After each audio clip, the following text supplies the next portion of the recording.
कार्यक्रम में कृषि विभाग द्वारा रबी 2023-2024 में ई खसरा पड़ताल एवं परिवर्धित मोबाइल ऐप का शुभारंभ किया गया। प्रशिक्षण कार्यक्रम में कृषि मंत्री सूर्य प्रताप शाही, मुख्य सचिव दुर्गा शंकर मिश्र, अपर मुख्य सचिव कृषि डॉक्टर देवेश चतुर्वेदी रहे शामिल। इस ऐप के माध्यम से लोग आसानी से क्रॉप सर्वे कर सकेंगे। Plot to plot digital crop survey की व्यवस्था की गई है। अभी हम लोगों ने खरीफ में पायलट प्रोजेक्ट चलाए थे और उसके परिणाम बहुत अच्छे आए। आज इसके माध्यम से पूरे उत्तर प्रदेश के हर प्लॉट का क्या आच्छादन है, एग्रीकल्चर प्लॉट का, यह सटीक जानकारी उत्तर प्रदेश सरकार को हो सकेगी और भारत सरकार को भी रहेगी।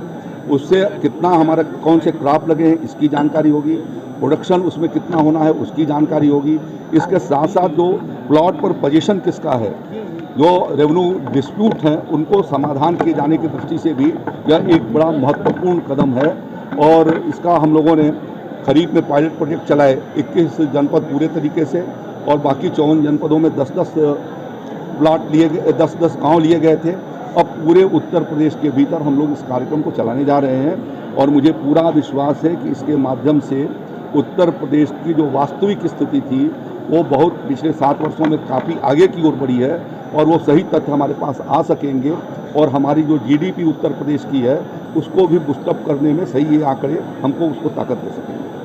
ऑनलाइन भी ये रहेगा, ऑफलाइन भी रहेगा, जी, तो लेखपालों की काफ़ी मदद रहेगी। और किस तरह डिजिटलाइजेशन इसमें किया जाएगा, मतलब डिजिटलाइजेशन में और किस तरह किसानों को बेनिफिट समझाए जाएंगे। इससे हम आगे आने वाले दिनों में किसान को सजेशन दे सकेंगे। फसली चक्र होता है, ज़मीन की गुणवत्ता को बनाए रखने के लिए और मौसम को ध्यान में देखते हुए बढ़ते हुए तापमान, जलवायु परिवर्तन की जो परिस्थितियां हैं उसके भीतर किसान को कैसी फसल अपने खेत पर लगाई जानी जा सके, आगे आने वाले दिनों में हम इसके माध्यम से एडवाइस भी दे सकेंगे। योगी आदित्यनाथ जी की सरकार ने इस बात को तय किया है कि सभी ग्राम पंचायतों के भीतर हम रेन गेज स्टेशन लगाएंगे और इसी तरीके से सभी ब्लॉकों के भीतर जो हम ऑटोमेटिक वेदर स्टेशन लगाएंगे।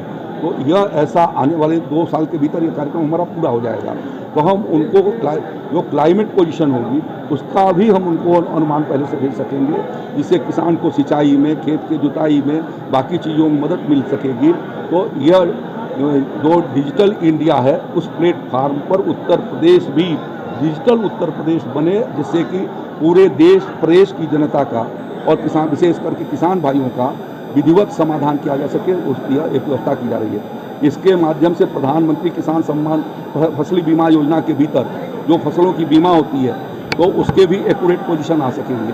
दैवीय आपदा के समय में जो नुकसान होते हैं उसकी भी सही जानकारी हो सकेगी और किसान भाइयों को सही तरीके से क्षतिपूर्ति का वितरण किया जा सकेगा, उनके कठिनाइयों का समाधान हो सकेगा। जी नेता जी, आज क्या कहना चाहेंगे? कृषि विभाग में मीटिंग थी, सूर्य प्रताप शाही जी मंत्री जी भी आए थे, तो क्या अहम बैठक में क्या निर्णय लिए? ये कृषि विभाग की गोष्ठियां रबी खरीद जायज की हुआ करती हैं त्रैमासिक, उसी से संबंधित एक बैठक थी। ये एक नई बैठक थी जिसमें राजस्व विभाग और कृषि विभाग मिलकर के इसको चला रहे थे। इसमें किसानों की खसरा खतौनी को दिलाने का त्वरित गति से प्रावधान है, ऑनलाइन कैसे प्राप्त हो सकती है, इस बात की ये गोष्ठी थी।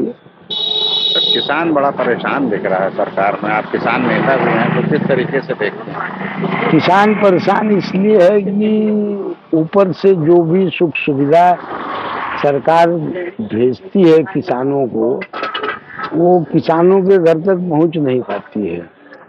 बिचौलियों का पहले भी बोलबाला था, आज भी बोलबाला है। इसीलिए कृषि विभाग का एक नैतिक कर्तव्य था कि किसानों के हितों का ध्यान दिया जाए। ज़्यादातर योजनाएं कृषि विभाग से ही चलाई जाती हैं। कृषि विभाग को लेकर के किसानों में रोष भी व्याप्त है, जिसके लिए कई किसान संगठनों की बैठक चल रही है। बहुत जल्द लोग कृषि निदेशक से, कृषि मंत्री जी से वार्ता करके इसका निदान कराने का प्रयास करेंगे। सर, 24 का चुनाव नजदीक है, क्या किसान ऐसे खपा रहेंगे तो फिर क्या होगा? देखिए, किसान वो चीज है कि भूखा है, अगर उसको पेट भर रोटी मिलने लगेगा तो किसान उसी का गुणगान गाने लगता है। ये सरकार समय नजदीक आएगा, किसानों के पक्ष में तमाम योजनाएं चला रही है। एक दो नई योजना और चालू हो जाए, किसान अपने दुख को भूल जाएंगे और भाजपा के साथ। लोन भी तो दे रही है किसानों को लोन दिया जाता है, किसानों के खाते में पैसा दिया जाता है, किसानों को खाद बीज का लाइसेंस दिया जा रहा है, किसानों को उन्नतशील बीज दिए जाते हैं। हमने कहा है किसानों को जितनी सुविधाएं गवर्नमेंट दे रही है, चाहे वो भारत सरकार हो चाहे वो यूपी गवर्नमेंट हो, अगर वो ईमानदारी से किसानों के घर तक पहुंच जाए तो किसानों का आधा से ज्यादा समस्या का समाधान हो जाए। मतलब आपका कहना है सरकार फुल सहयोग में है, लेकिन बिचौली की वजह से किसानों तक बिचौलियों की वजह से किसानों के यहाँ तक ये लाभ सरकार द्वारा पहुंच नहीं पा रही है। सर एक 9 वर्ष की बधाई दे दीजिए हमारे चैनल के माध्यम से। मैं आपके चैनल के माध्यम से समस्त राज्य कर्मचारियों को, किसान भाइयों को नए वर्ष की हार्दिक बधाई और शुभकामना देता हूँ। धन्यवाद।